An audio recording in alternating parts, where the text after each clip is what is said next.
I started from nothing, never knew where my next meal was coming. But I transformed my life, I stay one step ahead. Mindset of disruption, I own the edge. This is the ThrillCast, where I bring the wisdom you need. Everyone is selling knowledge, I give mine away for free. I'm as real as it gets, you either love or hate me. Best believe I'm Major League Bill Hines, that's me. This is the ThrillCast. This is the ThrillCast. This is the ThrillCast. Hello, everyone. Welcome to the ThrillCast. Today, we have probably our most famous guest ever. No offense to all the previous guests, but this guy is an absolute legend in the IndyCar series, kart, champ car, and just racing in general, man. So it is Paul Tracy. I believe he needs no introduction, but I just gave him one, and as they call me the Thrill, but he is the Thrill from West Hill. Paul Tracy, thank you. It's an honor for us to have you on this show. Thank you. Thanks for having me on, Bill. No problem. So, Paul, our good friend Paul Morris kept bugging me. He's like, hey, you got to have Paul Tracy on the show, and you were recently down in the land down under in Australia, and you raced in Bathurst.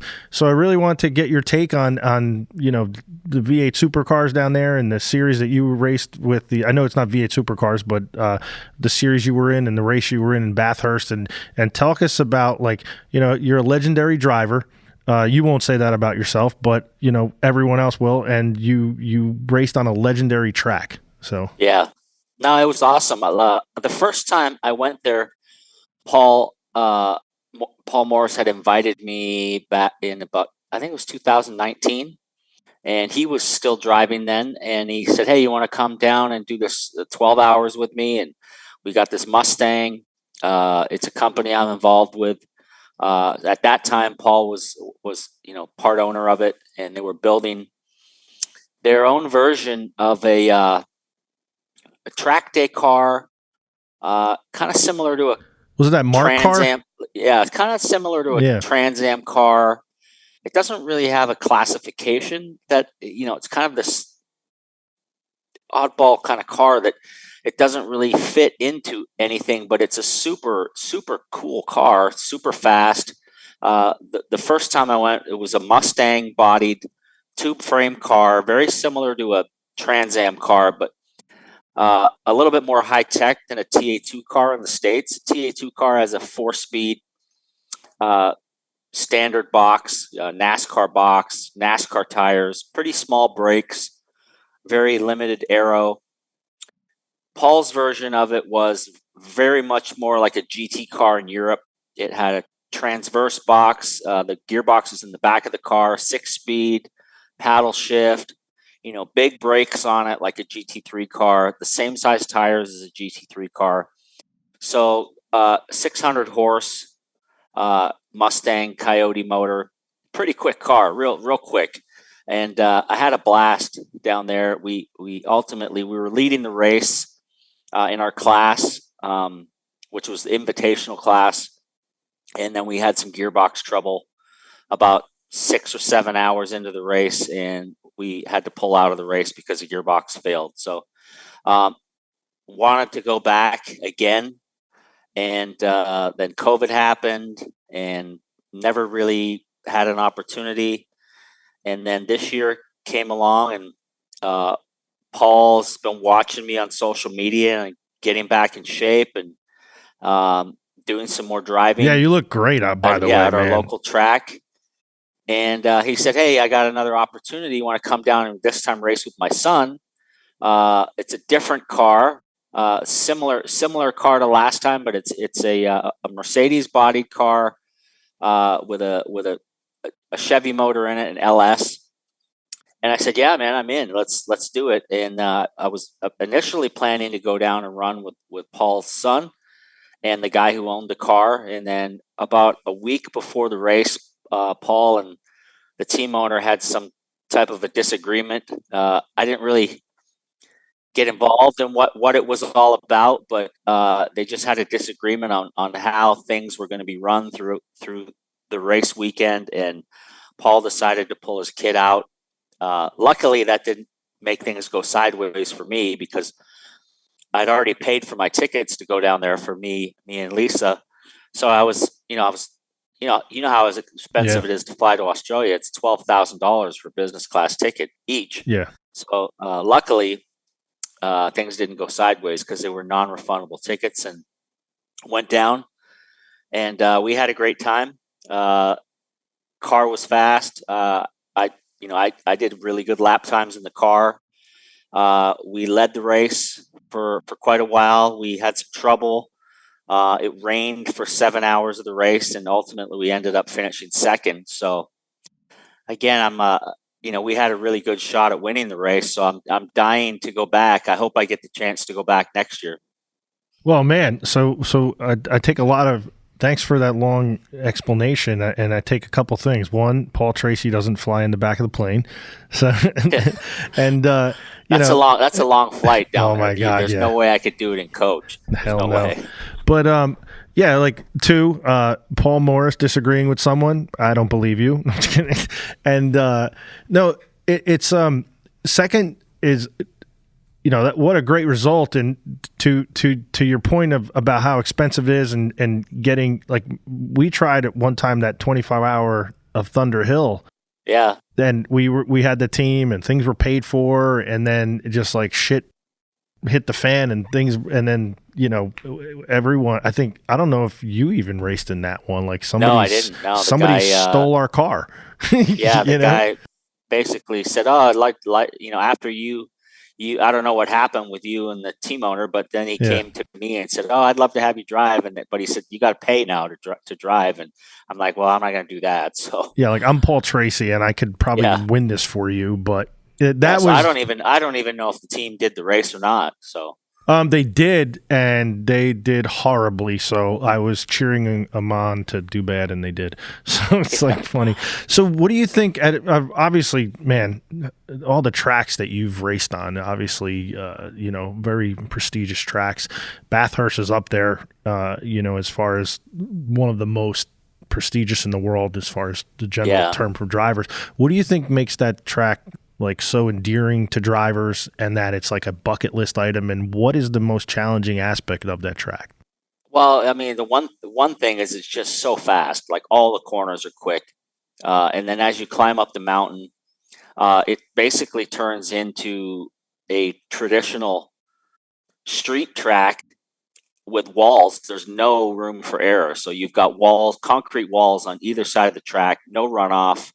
The corners are all super fast. They're all blind, either going over a rise, or there's a dip in the road, or it's blind.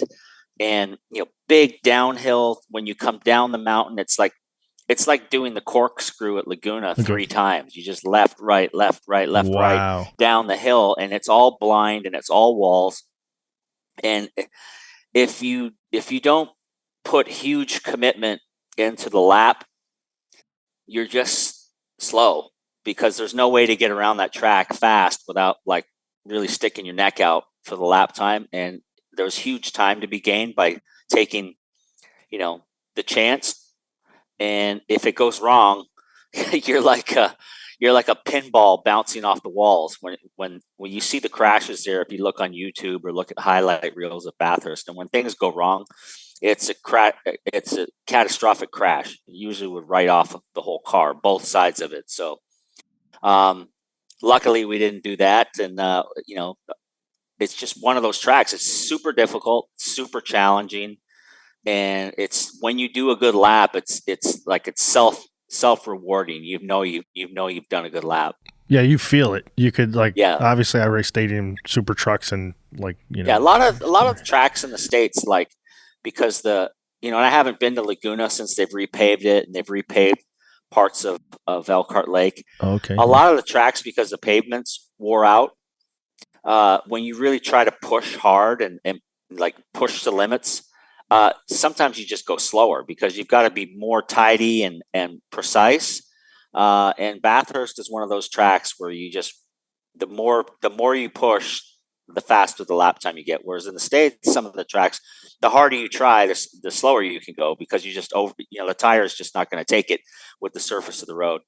Now, is that a new surface in Bathurst or no? It's No, oh, I don't think so. I mean, it wasn't that way in the rain. It was very slippery in the rain, but in the oh, dry, you had a for race in the whatever rain? reason, there's a lot of grip in the dry, but in the wet, it was pretty darn slippery. So, Was the whole race but wet? it's 7 hours of it. It was pouring rain. Oh my So God. the rain started after my first stint. I got in the car at like 6:30 in the morning, ran till 8, and then I got back in at 10, and it started raining at 10, and then continued to rain all the way to the last hour. Was there a lot of yellows in that?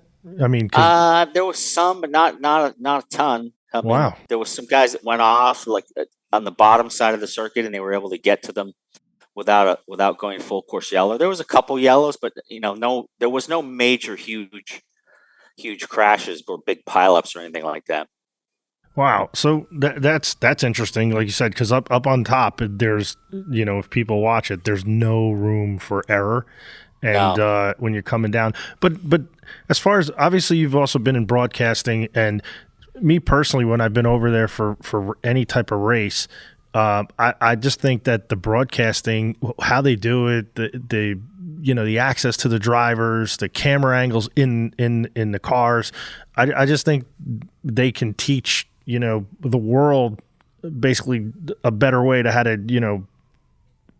broadcast racing, because they're really involved over there as far as that. You want to touch on any of that, or like as far as your experience as a broadcaster and being both Yeah, I sides mean, of it? I think NASCAR does a good job. Obviously, their new Netflix show was pretty entertaining. I liked it. I liked Denny Hamlin's perspective on things. He seems to be a guy that is okay speaking his mind and saying how he feels.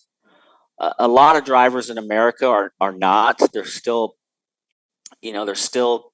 cancel culture here, and there's drivers are really afraid to just be themselves, uh, say what they feel, drop an F bomb. Whereas you watch Netflix, I'm watching right now the new season of F1.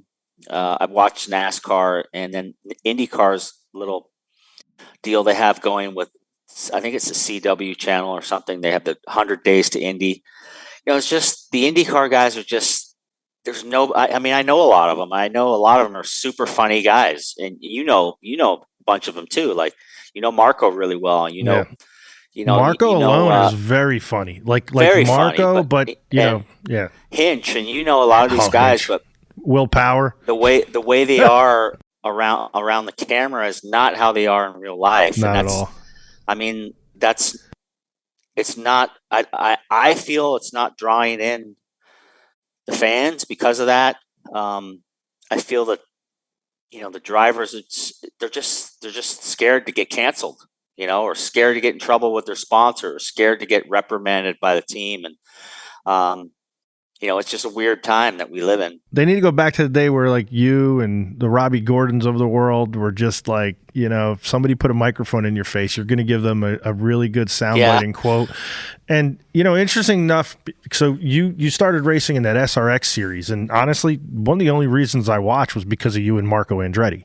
Yeah. And I loved watching it. And I love that, like, what they say, he's going to give him the chrome horn, and you didn't disappoint. And then all of a sudden they're like kind of pushing you out, or because of some other driver. And like when you were gone out of that series, I'd say probably most of the people who were watching it were like, well, fuck this. If that's how they're going to be, like, you brought the entertainment to it. And let's face it, it wasn't as like IndyCar, NASCAR. So there wasn't these big dollars in it, but what they were trying to do is put on a show for the fans, and they took the show away. And yeah, sure enough, they're gone. I just watched a podcast with Ray Everingham and Dale Jr. had him on just a couple of days ago, and obviously the obvious question Dale had was, what happened with you and SRX, and it was Ray's vision, the beginning of SRX, and what he wanted it to be, and it really turned into something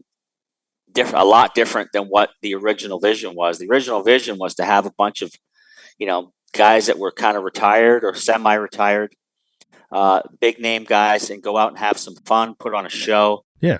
And then obviously, finding money is always difficult. That was one of the huge factors of why why SRX didn't survive is because they just couldn't raise money. Yeah. the dollars to make it all work. It was running in the red, it was losing money. So ultimately, the people involved and that were putting the money into it, obviously they don't want to spend any more money. So then things start getting tighter. Start doing things different, and then their last year, their thought really was, okay, we're going to bring in, maybe if we bring in current Cup guys, maybe the sponsors will come along with them. And now it's something totally different. You've got a guy like me or Marco, who, we don't race that often, and we're going racing on short tracks. And I haven't driven the car in 10 months, and we're showing up to Stafford to race against Kyle Busch and Denny Hamlin. They're in cars every single week doing, Kyle Busch could be doing a truck race, an Xfinity race, and a Cup race every single weekend. He's got 700 or 800 miles of racing every week under his belt, and I haven't driven the car in 10 months. So how are you going to compete with that, right? So exactly, these guys are current, top of the line, the best of the best Cup drivers there are right now that were coming in. So it's kind of an unfair advantage to them. They're going to obviously do better than you, but we tried to do the best we could, but you're definitely at a disadvantage to those guys because they're racing all the time and they're the best at what they do. And stock car driving for me or Marco or Tony Kanaan is not what we do. We were out there to have some fun and put on a show. That's what it was originally about. And then once it turned into a NASCAR sideshow, it was just something totally different, I agree with everything you said. It became a sideshow. Whereas when I first heard about it, it's Superstar Racing Series, and I was like, okay, they're going to have the Paul Tracy's of the world, the Elios and Marcos, like these legendary names and drivers that were just going to be like, yeah, hey, there might be in the twilight of their career, but the fans still recognize them. And they're going to show up and to see these legends race. And then it became like, why are you bringing, Kyle Busch in? Like, he's got a job and he's, and that to me was like, and then I thought it was kind of cool that they wanted to do it. And sure, from some aspect of it, it showed that, hey, I can run with these guys. I'm not terrible. Yeah. We're still competing. I thought you did really good. Still led laps. Still we're running up front. I mean, until they kicked me out of the series, I was second or third in points, yeah, and then got bounced out. So I think it pissed people off because of how hard you ran them. But it's like, the Paul Tracy that I've always known and read about from the past and watched in the Meadowlands Indy and the Indy 500 for like he's going to race you hard because he knows no other way. I mean, shit, you started racing when you were 5 doing karts and your dad and. Like that, like you've been racing your whole life. Yeah, I mean the biggest problem, to be honest with you, Bill, the biggest problem that I had with the cars was very difficult. I mean, you can ask anybody that's driven. You can ask Marco. They were extremely hard to see out of. You had one little tiny mirror on the roll bar on the side, and then a mirror up top. And on a short track, I mean, and I'm not a short track driver. I've never done that. Pretty much my whole life, and I'm focused on looking where I'm going. You have guys in your blind spot, you can't see them, and they just hang out right there on your outside corner, and and the cars are sliding around all over the place, and so contact happens, and then that's when accidents happen. But the biggest problem, like I said, the biggest difficulty for me, it was just I had a hard time seeing out of the car because I just wasn't used to it, and there wasn't a lot of mirror in the car. And Harvick showed up and did a race, and I went over and I looked at his car, and I'm like, he had this giant mirror, convex mirror in there. I mean, I sat in his car and you could see everything out of his car. I'm like, I need one of those mirrors, and they're like, no, that's his. He brought it with him and he's taking it home with him. Oh, wow. Yeah, so I'm like, he can see where he can see what's going on around him. I can't see shit out of this thing, right? So, just, but that's just the way it is. So It's kind of tough to race if you can't see. So I was in a yeah, GT3 car one time with that, and this V8 supercar driver, he actually won Bathurst, Alex Premont. You probably heard of him. yeah. And he was running the team, and I was like, I can't see shit. Like, 'cause especially when you're trying to make a left-hand turn and you're looking out the left, kind of like the window, and it was just horrible. So it's like, man, I can only imagine, especially, on those tracks you were running, sometimes they're going 3 wide in these short tracks, and you're on dirt and you're sliding, and it's like, oh shit, here we go. But I never thought you did anything on purpose. I just thought you were racing hard, intentional or malicious or anything. But we had some accidents, and look, the bottom line is they didn't have any money.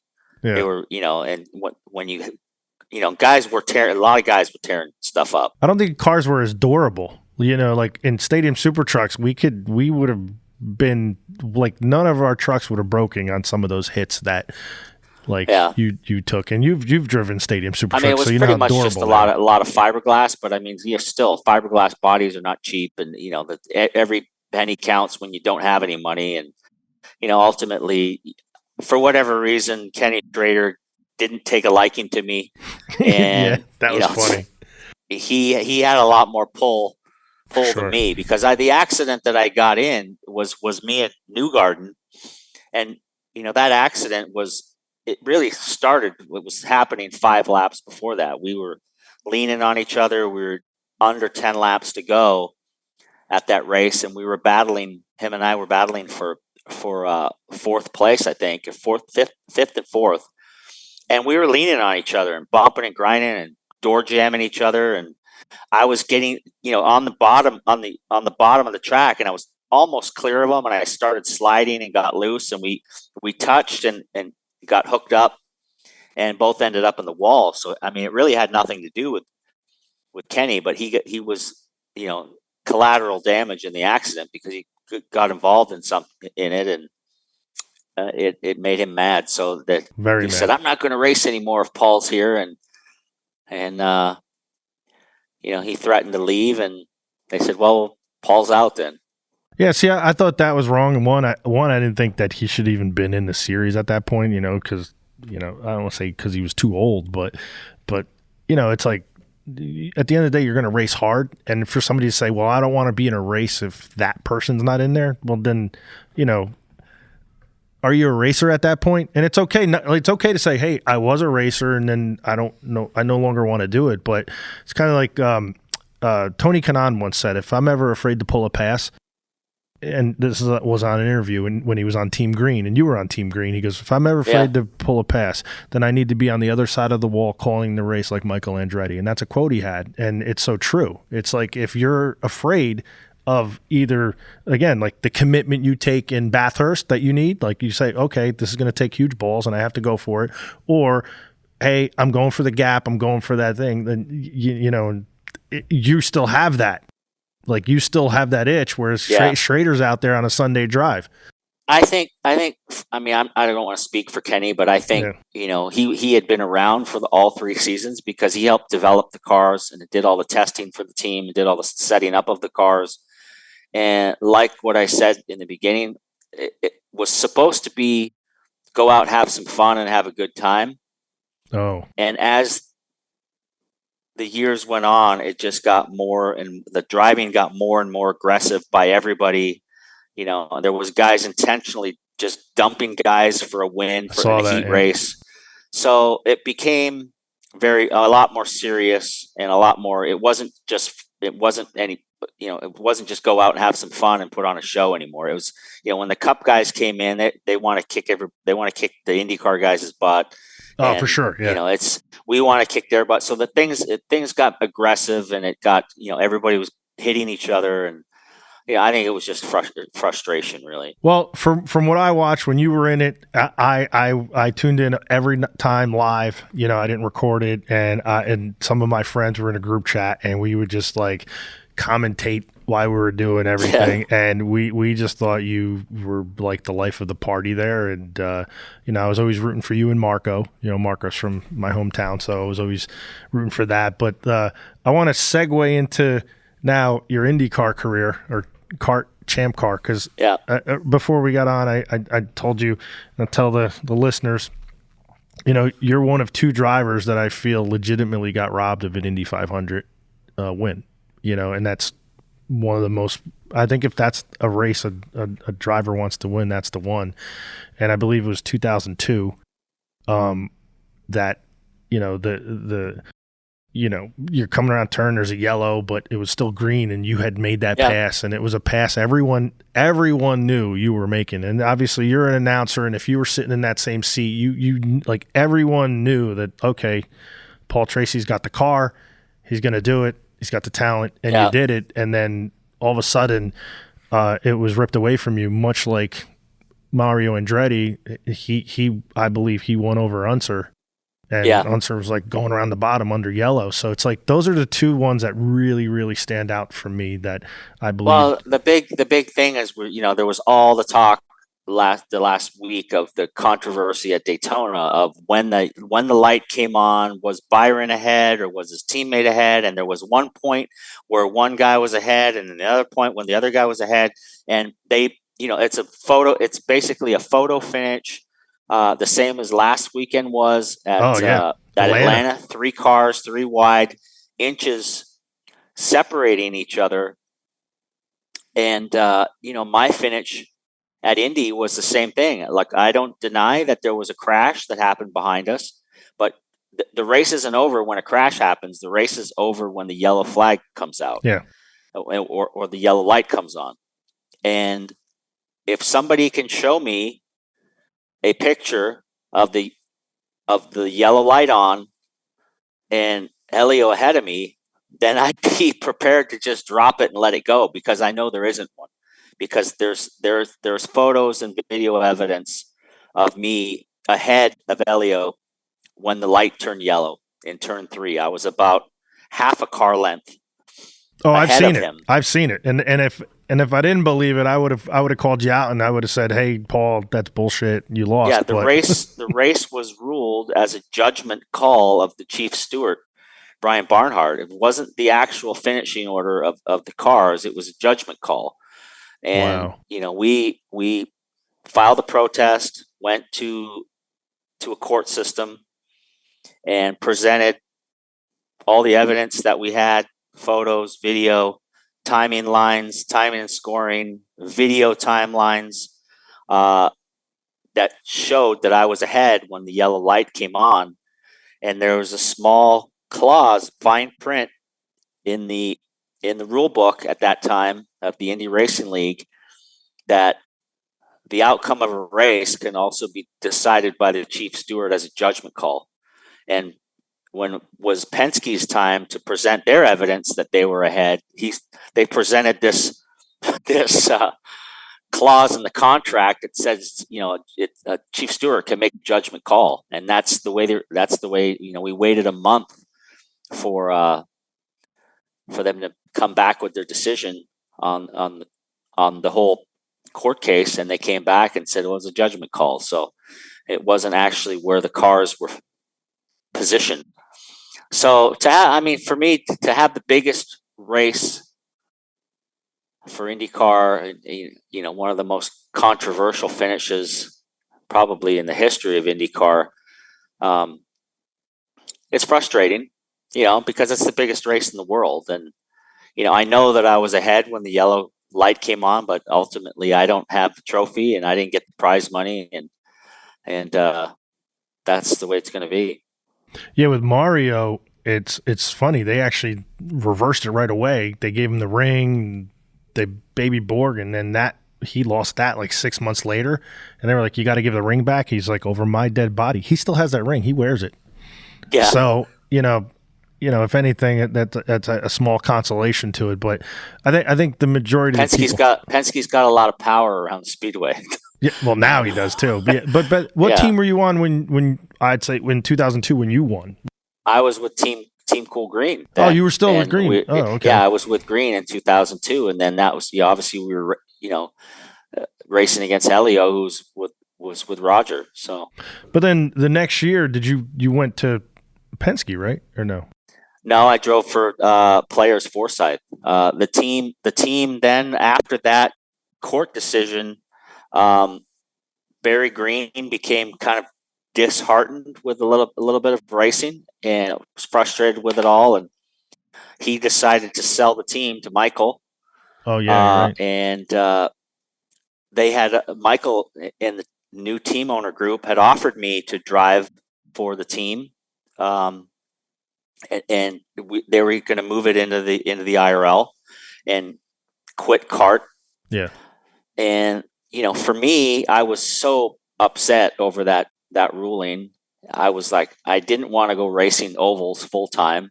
I was certainly super disenchanted with the Indianapolis Motor Speedway. It would not have allowed me to race in Canada, in Toronto or Vancouver. So ultimately, I decided, I didn't want to do that, and I signed with the Players Forsyth team and drove the next year in 2003, won my championship. And you won the championship there, yeah. Yeah.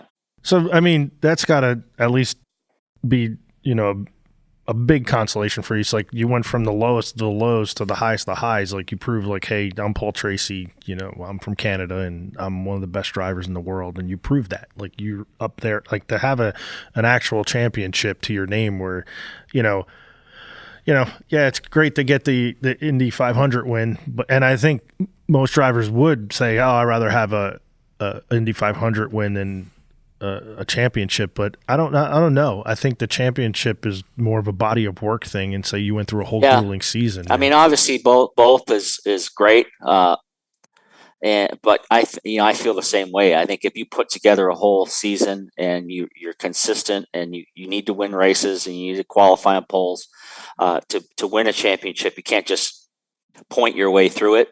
Yep.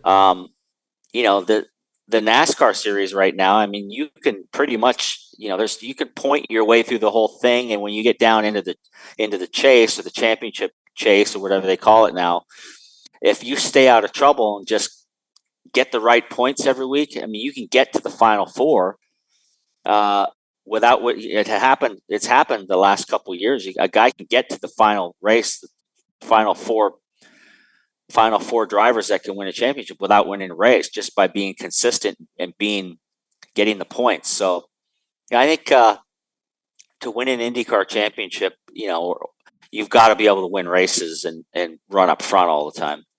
I agree with you. And so any race, any singular race, I believe you can get lucky. You can get like a fuel strategy. So I've seen, heck, there was a crash and when Tony Kanaan won, Dario crashed, and what's the chances that Hildebrand would crash, and like if he'd had that opportunity 100 times, 99 times he's making that turn, and he's gonna when he's trying to pass the car, he just got in the marbles and hit the wall.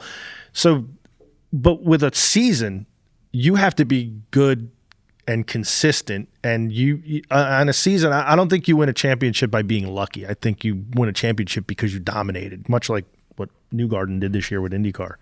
So you totally dominated that season. And for NASCAR, I think for a championship to come down to one race, anything can happen. You can blow a tire. You can come down to the last pit stop. You could be leading the race, and on the last pit stop, a guy screw up a wheel nut and cost you a championship. So you can be lucky or unlucky in NASCAR. When it all comes down to one race, I think that's their system. It makes it highly dramatic. Yep. To watch, but I'm not so sure representative of having a great overall season. And like you look at a Kyle Larson who wins 7-8 races in a season and ends up finishing 8th overall or 7th overall because he didn't have a great playoff.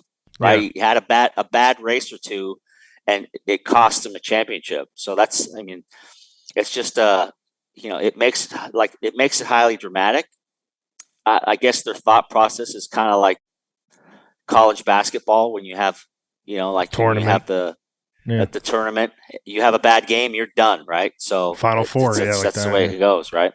So now, speaking of that, also they run their finish of the race is much different. They have there's a green white checker, there's overtime, whereas IndyCar really doesn't have an overtime. And if they want it, much to what you were saying, with the racing stewards can just make a decision.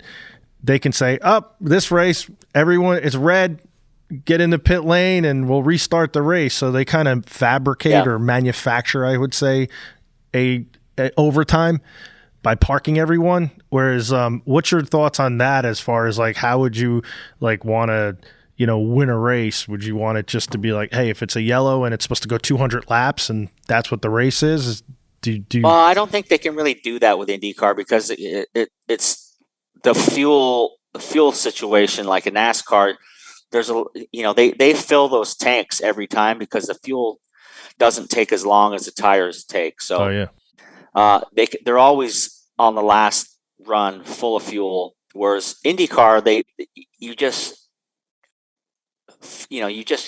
can have a situation where you have cars running out of fuel.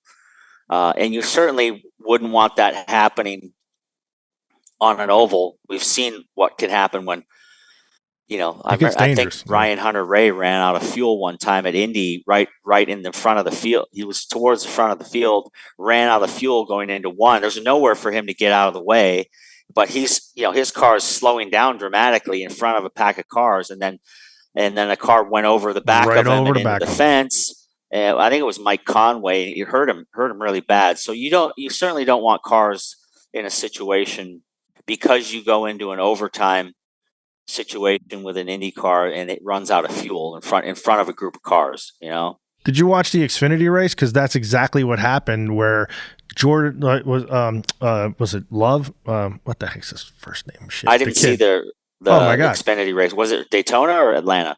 The Atlanta one. He dominated the whole race, and then they kept getting these yellows in overtime, and then literally right on the restart, again, led I'd say he led 90% of the race, dominated. He was in Childress' car, and right when they went to go, no pickup. Out of fuel, and the guy's coming behind him, and luckily he dipped down. But if it was actually, up to speed, they're going to run right over the back of you. So and you don't want that happening with an IndyCar or cause a huge crash, especially So in those like in Daytona and Atlanta, if they're in those, how they go 2 wide or 3 wide, and they're in the train, so to speak. Yeah, if you're in the middle, for you to go. If you're in the middle of that and you just lose pickup, that's going to be the big one. Yeah, there's nowhere for you to escape, especially with an IndyCar because of the wings on the car, and they slow. When they do run out of fuel, they slow dramatically. It's like putting a parachute out. So that's probably not a good idea for IndyCar. And and I think they do a pretty good job. They know if there's a late race yellow, 5 laps to go, they're gonna red flag it anyway and make sure to try to get it in with a green white checker rather than run it out. Ultimately, I think if it happens with 1 or 2 laps to go and there's a yellow, there's really not much you can do. You got to call it, because you can't do that cold start with IndyCar. You need those laps to get the tires warm. You do cold, it's all about danger. But from that, and again, I don't want to keep you too long. I know you're a busy guy, and man, again, you look great. You look ready to get into MMA or IndyCar tomorrow. I don't know about that, but I mean, I just got to a certain point, Bill, where last year I was just drinking too much wine, eating too much food. It wasn't like I wasn't working out, but I was lifting a lot. I wasn't doing a lot of cardio, and I was lifting a lot of weights, pretty heavy, and I just put on a lot of size, and I had some extra body fat on me, and I was starting to get tired. Like my knees were getting sore. And my back was getting sore, and I went into the doctor for a checkup, and the guy was like, we did blood work, and he's like, hey man, you got high blood sugar, and like you got to like cut back on the sugar, and wanted me to take a bunch of pills. And I'm like, you know what, I'm done. I got to get back on my bicycle. And I've never been a runner or a swimmer, but I've always loved riding bicycles. So uh, I just said, that's it. I'm going to get back down. I'm going to get back in shape. I didn't plan on getting back down all the way back down to race shape. Your fighting weight. But yeah, my fighting weight. But, the first couple months, like the first 3 months, I dropped like 30 pounds and it came off pretty quick. The last, I dropped like 45 pounds. The last 15 pounds has taken, the better part of a year. As it got, I cut back on the sugar. I cut back on the sweets. Cut back on the wine. Yeah. I only drink one night a week now. I'll have a couple glasses of wine on a Saturday night, whereas it used to be 2, 3, or 4 a night. So cut way back on that. Started watching what I eat. I ride my bicycle every day, like 30 miles. I do my weights in the morning, and I'm within about 8 or 9 pounds of where I was when in 2003, 4 or 5, when I was at the peak of my career and in my best racing shape. So, for me, ultimately, I've always wanted to do more driving, but I don't think people really take you serious when you're carrying around a bunch of extra weight. They're like, oh yeah, Paul was fast, but he's, he doesn't look ready to race. So, people now, when they see me, they're like, they know I'm ready to race, and the phone now is starting to ring. I'm getting more opportunities to drive, and I still love driving. It's still my passion. I love turning a fast lap and doing a long run like we did at Bathurst. Being in the car for an hour and a half stint, it's a great feeling. So hopefully I get to do more of that. Well, you look 10, 15 years younger for sure. When you came on, I was like, whoa. Yeah. And then maybe you jump back in a SST car, a truck, I should say, and have another duel with Russell Boyle. That'd be fun. Robbie hasn't called in a while though, so he's always over in wherever in Robbie's China busy. or wherever he's at with these off-road cars he's building. He's been flat out doing that, and that's been a lot of work for him, and it's starting to pay off now because he's been delivering a lot of cars and he's getting good results and some off-road races with his son. Oh, his son's that awesome. car. So it's good to see it's finally starting to pay off because things were looking pretty rocky there for a while. For sure, yeah, but again, hard worker, and you've raced against him, and he's raced against you. He has nothing but the best things to say about you, and anytime he had you come out, he's like, this is great for the series because now he's gonna, when you're racing against Paul Tracy, everyone else in that series, like, they up their game, and you have to, or you're gonna get beat. It's pretty simple. So what do you like? Where do you get it from so that, like, literally, and I say this about Robbie too, like there's certain people, okay, that can just jump in any car and be fast. And you're one of those guys. Like you don't care. Like you're just like, it has wheels.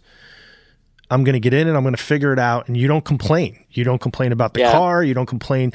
There's something about you and like Robbie Gordon and even Tony Stewart, like guys like that. They just like, fuck it. Let me figure this out and go fast. Like where do you attribute to, like, hey, I've been doing this since I'm 5 and your dad instilled it in you? Like where do you get that drive from? I don't really know. I pretty much, like, I'll just get in it. And I guess I have a good feeling of where the limit of the tire is and how hard you can push and not push. For me, I've never really overthought things too much. I think when drivers transition around, you overthink things and it's just, jumping to a NASCAR is probably the most difficult that you can do from an open wheel car because the cars are just so foreign and they don't handle well. And, the guys in NASCAR, they're really, really good at driving those cars. So, that's what's been particularly impressive with Marco is he's done a really good job just, transitioning to NASCAR, especially at his age, because he's raced open wheel cars his whole life. So, another guy that's super impressive right now is Shane Van Gisbergen. Oh yeah. He's finished 3rd on the weekend. So that's his second race in Xfinity and now has a top 3 finish. So, there's certain guys that I feel could have transitioned to IndyCar. Obviously, Tony Stewart came, he went sprint cars, IRL, Indy cars, then to NASCAR, and then came back, did some IndyCar with Ganassi, some one-offs at Indy. But, he's a guy that can drive anything. I believe Robbie Gordon can drive anything. There's certain guys that can get in and go fast at anything. And there's some guys just it takes a while for them to pick it up. Yeah, it's always mind blowing to see some, and then I say there's people that complain, and it's like if it's not perfect, the some of the F1 drivers, if they have a little problem, and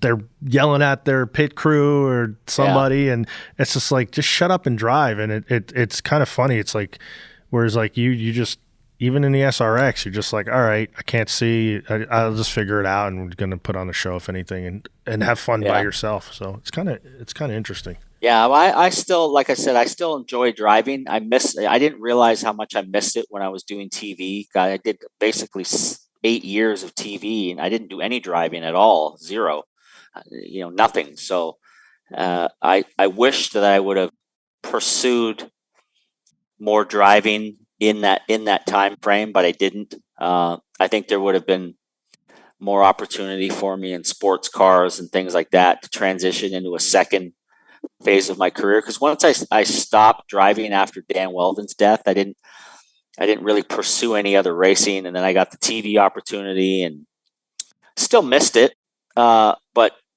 didn't chase after anything. And I'm glad now that I'm more active in driving, because I still, like I said, I enjoy it. I enjoy driving a car.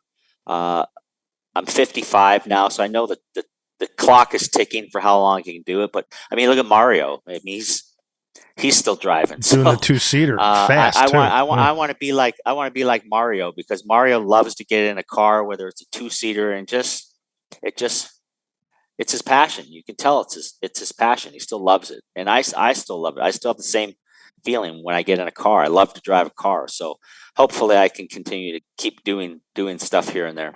And you know what? Everything you just said, again, I agree with you, because so you did, like you said, 8-9 years with NBC as a broadcaster, and I just love the color you brought to the broadcast, because you could take the driver and as the driver, you explained it in almost a layman's term to the audience who may not drive, and just say, okay, and you looked at what was going on, and then you translated it to the driver, and to the audience. And one of the ones where I thought you did an excellent job was qualifying when Marco got pole. Okay. Yeah. Like I listened to that many times, and it's like you're saying, okay, you're telling the audience, like, Marco needs to be at a 234, 233, and he's got a shot to get Dixon. And I just thought that whole broadcast, how you were walking the audience, to this eventual outcome. And then, obviously Lee Diffie is a great guy, and great broadcast. Yeah. And, so I just thought when you were in that broadcast, it brought something that a Lee Diffie can't bring to, because he didn't drive. He's just a broadcaster, I think the big thing for me is I tried to not get overly technical.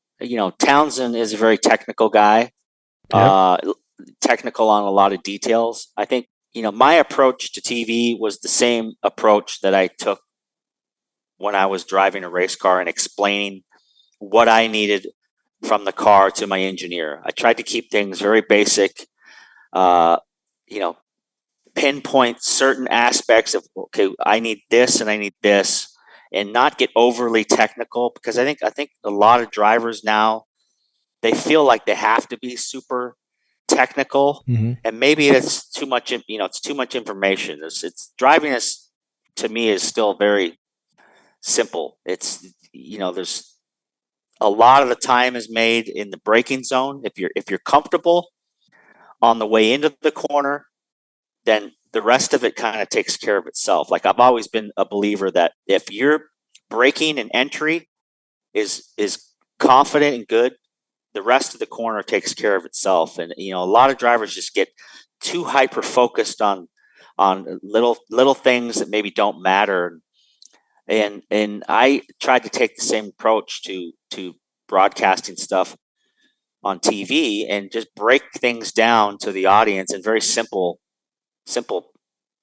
terms that are easy to understand. And that's how I tried to talk to my engineer about what I needed in a race car, and it translated to people understanding what's going on, rather than getting overly technical and you're over the head of 90% of the audience on TV because they don't even know what you're talking about. Yeah, it's not enjoyable for the fan base, but again, Yeah. I thought you helped take that broadcast to the next level, and then I don't know what happened. Obviously, you're no longer with them, but as far as going forward in the future, is obviously you want to get back in a race car, and I think your recent result at Bathurst is going to ultimately TV deal. There's always going to be another driver that comes along that retires. There's going to be somebody who's younger, who's more current, who's better looking. And I don't know about better looking Hinch, now. Look at you. Hinch was all those parts, right? So he was more current. Obviously, he's very well liked by the media. He's very well liked Canadian.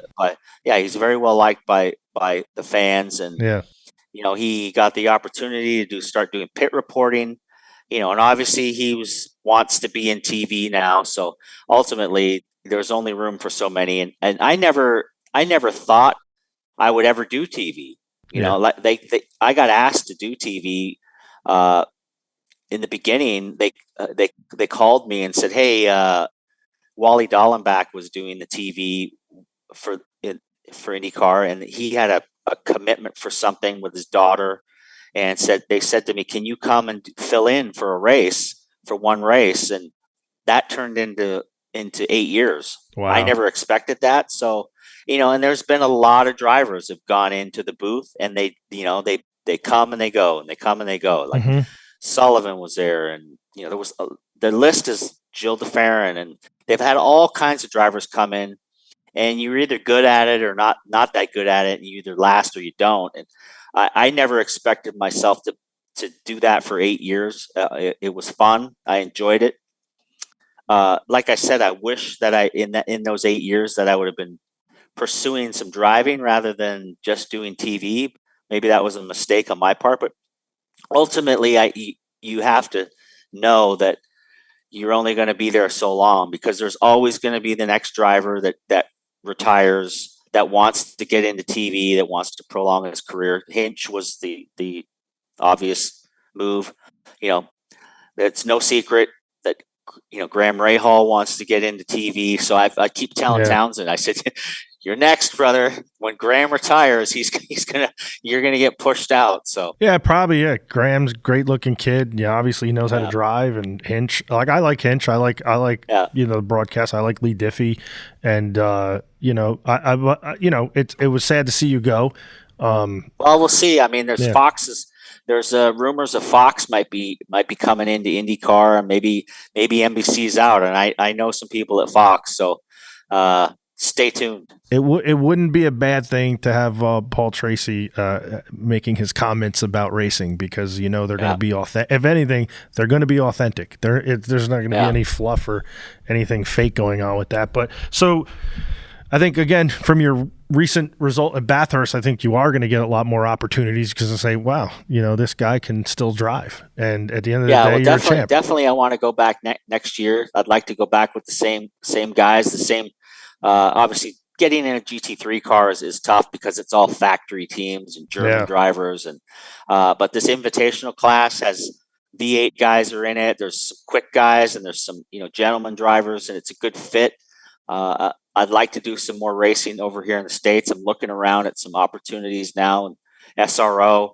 I'm a silver license now, so I'm rated now down as an amateur since I'm 55. So hopefully some opportunities open up.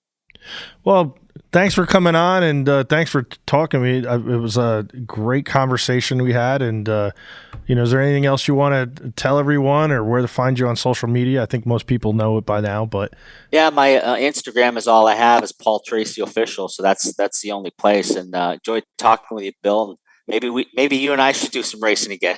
Actually, so interesting you say that, because I think I think me and Matty Brabham are going to do some endurance racing, and you need 3 drivers. So all right, well, hit me up. And if you're silver, that's perfect, because you can only have so many of each. And Yeah, I'm hopeful next year I can get down to a bronze. Once you're over 55, you can be a bronze, which is like a beginner license. So I think I'm still pretty fast for a beginner. I think Paul Tracy as a silver or bronze is almost cheating, but I'll take it because if you ain't cheating, right. you ain't trying. Let's go. Absolutely. Thank you, Paul, and everyone. Go check out Paul Tracy. As you don't want to miss it, and he's just a great guy and a champion race car driver, legend.